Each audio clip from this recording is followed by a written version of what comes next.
L'itinérance est un phénomène qui a pris beaucoup d'ampleur au cours des 10 dernières années. Il est estimé que le nombre de sans-abri au Canada en 2005 s'élevait autour de 150 000 personnes. De ce nombre, 30 000 seraient situés dans la ville de Montréal. Ce sont des personnes qui sont marginalisées et donc beaucoup visées par les forces policières. Les 10 infractions les plus reprochées aux itinérants représentent près de 78% de l'ensemble des infractions, soit 10 265 infractions sur 13 176 constats d'infraction émis en vertu des réglementations municipales. C'est ce qui nous amène à nous demander si la judiciarisation des itinérants laisse place à l'exercice de leurs droits. Il faut cependant préciser que les personnes itinérantes visées par notre recherche ne sont pas celles qui ont choisi ce mode de vie. Nous visons plus particulièrement les itinérants avec des troubles mentaux. Pour notre recherche, nous nous sommes basés principalement sur les études de Céline Bello.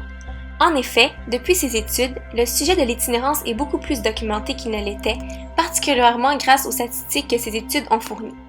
Par ailleurs, le RAPSIM nous fournit des précisions sur le portrait de l'itinérance.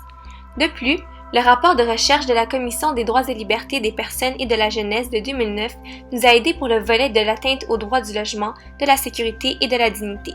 Finalement, nous nous sommes basés sur le mémoire du Barreau du Québec sur l'itinérance.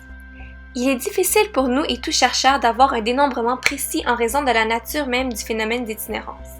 En effet, tel que mentionné à maintes reprises dans les recherches, les personnes itinérantes ne partagent pas toujours leur information de façon véridique et exacte. De plus, ce sont des personnes qui sont marginalisées de par la précarité de leur statut et de par leur déviation vis-à-vis de la société. Aussi, il existe sur le sujet une abondance de documentation et des statistiques dont le résultat diffère en raison des facteurs précédents. Notre recherche porte principalement sur les infractions au règlement municipal de la Ville de Montréal. De plus, nous nous sommes limités à l'itinérance chronique et non temporaire.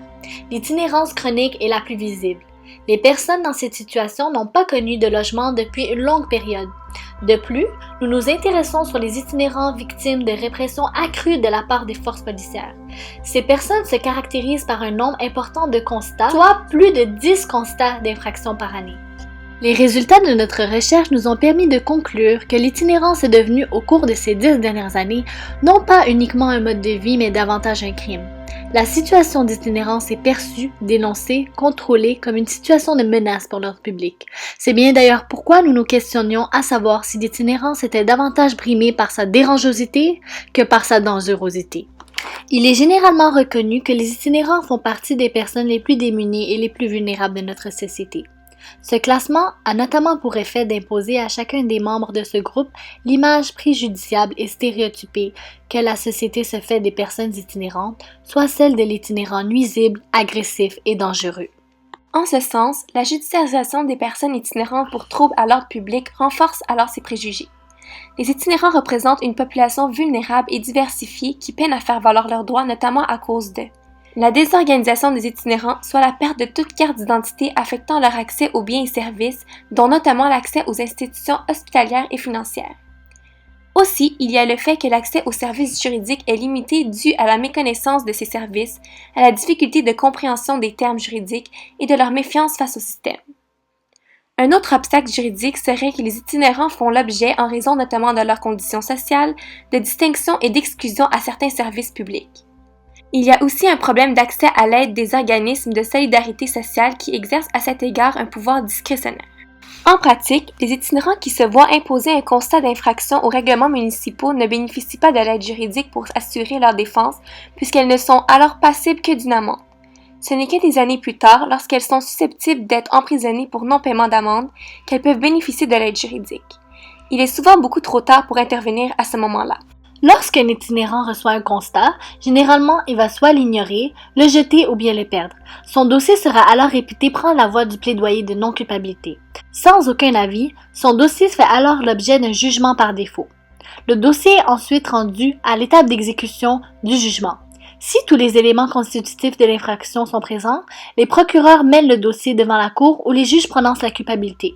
Une fois le constat d'infraction émis, il n'existe malheureusement pas vraiment de pouvoir discrétionnaire. Bien que les juges se sentent concernés par la problématique des itinérants et essaient de trouver des aménagements et des solutions, le pouvoir des juges à l'égard de ces personnes vulnérables se limite seulement à celui qui leur est conféré. Contrairement aux juges, ce sont les forces policières qui ont ce pouvoir discrétionnaire d'épargner l'itinérant ou de lui émettre un constat. Divers droits fondamentaux sont brimés par la judiciarisation des personnes itinérantes. Entre autres, le droit au logement est en jeu. En effet, la précarité résidentielle et le manque de logements sociaux constituent un élément majeur des facteurs structurels de l'itinérance. D'ailleurs, le fait d'être judiciarisé peut entraver l'obtention de nouveaux logements. Le logement implicitement protégé par l'article 45 de la Charte des droits et libertés est avant tout le lieu privilégié d'expression de la citoyenneté, le lieu où la personne aux prises avec des problèmes de santé mentale peut débuter son cheminement vers la reprise de pouvoir sur sa vie. Les sans-abri sont clairement démunis du droit du logement. Devant ces circonstances particulières, nous sommes d'avis que le tribunal est justifié d'intervenir puisque le gouvernement est réticent à allouer les ressources nécessaires pour endiguer et prévenir l'itinérance. Le droit à la sûreté prévu à l'article 1 de la Charte est également brimé. Son objectif est de protéger toute personne contre les actes de l'État qui ont des conséquences physiques et psychologiques sérieuses, graves, néfastes sur elle. La sécurité de la personne doit inclure un droit au traitement médical d'un état dangereux pour la vie ou la santé sans menace de répression pénale. En forçant une personne dont la vie ou la santé est en danger de choisir entre, d'une part, la perpétration d'un crime pour obtenir un traitement médical efficace en temps opportun et d'autre part un traitement inadéquat ou pas de traitement du tout, le droit à la sécurité de la personne est violé. Aussi, le manque de sommeil peut avoir de graves conséquences sur la santé des personnes itinérantes. Si le fait de se loger dans des endroits publics comme les parcs le soir consiste en une infraction punissable par amende, on conclut qu'il s'agit d'une atteinte au droit à la sûreté et au respect de l'intégrité des sans-abri garantis par l'article 1, puisqu'ils n'ont pas de place où dormir sans avoir un risque d'être punis. S'inspirant des tribunaux mis en place ailleurs au Canada, notamment du Mental Health Court à Toronto, une solution alternative à la judiciarisation a été mise en place, soit le programme d'accompagnement justice santé mentale à Montréal. Puisqu'on estime qu'entre 30 et 50% des itinérants auraient des problèmes de santé mentale, ce programme a été mis en place à la Cour municipale de Montréal afin d'offrir des services de santé adaptés à la condition des contrevenants présentant des problèmes de santé mentale pour proposer des alternatives à l'emprisonnement. Ainsi, l'itinérant aurait un choix, soit de subir l'incarcération, soit d'accepter un encadrement par un intervenant et de coopérer pour l'amélioration de sa santé, ce qui pourra éventuellement retirer toute accusation émise contre lui. Notre recherche nous a permis d'établir que ce choix donné à la personne itinérante n'est pas vraiment un vrai choix. C'est-à-dire que si l'itinérant ne suit pas les interventions médicales, il retombera alors dans le tribunal régulier et va suivre le cours normal du processus judiciaire. L'itinérant doit consentir aux soins médicaux au risque de se retrouver en prison. Ce consentement aux soins que l'on peut qualifier de vicié porte atteinte au droit à la liberté garanti par la Charte canadienne qui est intimement lié au concept crucial de dignité humaine. Ce dernier donnerait le droit de prendre des décisions personnelles fondamentales sans l'intervention de l'État. À la lumière de nos recherches, le droit à la dignité qui devrait conférer à l'individu une marge d'autonomie dans la prise de décisions d'importance fondamentale pour sa personne n'est pas respecté lorsqu'on impose à l'itinérant un choix préconçu entre l'incarcération ou l'intervention médicale.